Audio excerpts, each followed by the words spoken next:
Hello, welcome to the English and Language section of the TEAS workshop. This section encompasses about 16% of the test, and it looks at concepts like grammar, word and sentence structure, vocab, and more. A lot of what's in this PowerPoint are things that we've learned in school and we practice daily. We just might need a refresher on what the definitions are and what the concepts look like. We're going to focus on parts of speech, verb tense, sentence structure, and additional concepts in this PowerPoint.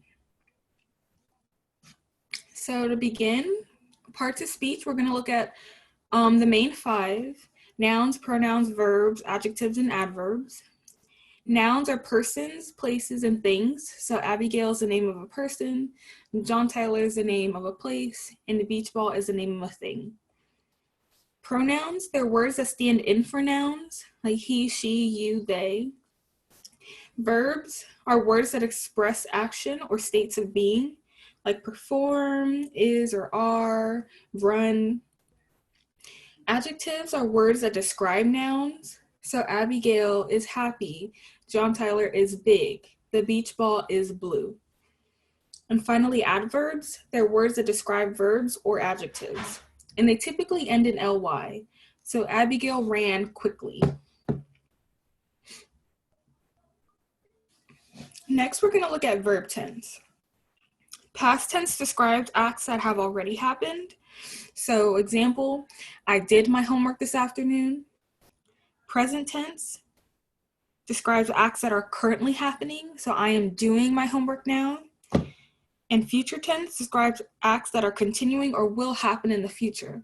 I will do my homework this afternoon.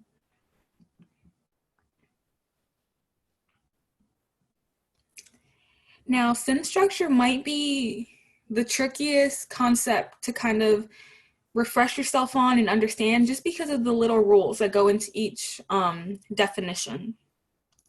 So simple sentences have one independent clause, and an independent clause has a subject and a verb. So Delilah is our subject and gets out is the verb. Compound sentences have 2 or more independent clauses.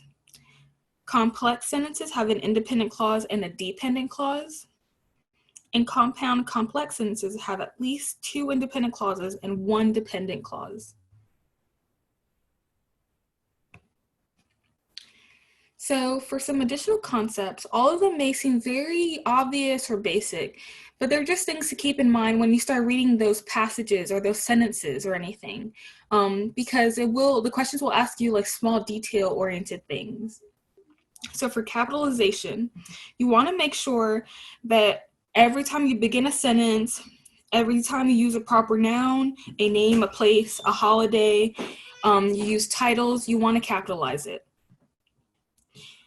For punctuation, we listed the major 3, so commas, semicolons, and colon. Commas join 2 independent clauses, and they use a coordinating conjunction. So if we remember fanboys, for, and, nor, but, or, yet, so. They also can separate items in a list, or they can set apart introductory and non-essential words and phrases.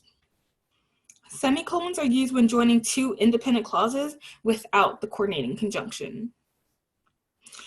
And semicolons introduce a list, explain, or provide a definition. Homophones are words that sound the same but are spelled differently. So just like our example, no and no. And lastly, spelling. Again, this may seem very small or just very obvious, but you just want to make sure that you're paying small attention to these details. So you want to make sure to proofread. You want to make sure you're sounding words out. This again helps you to make sure you're catching all of those little details. Well, this is the last slide. I really hope that this was helpful.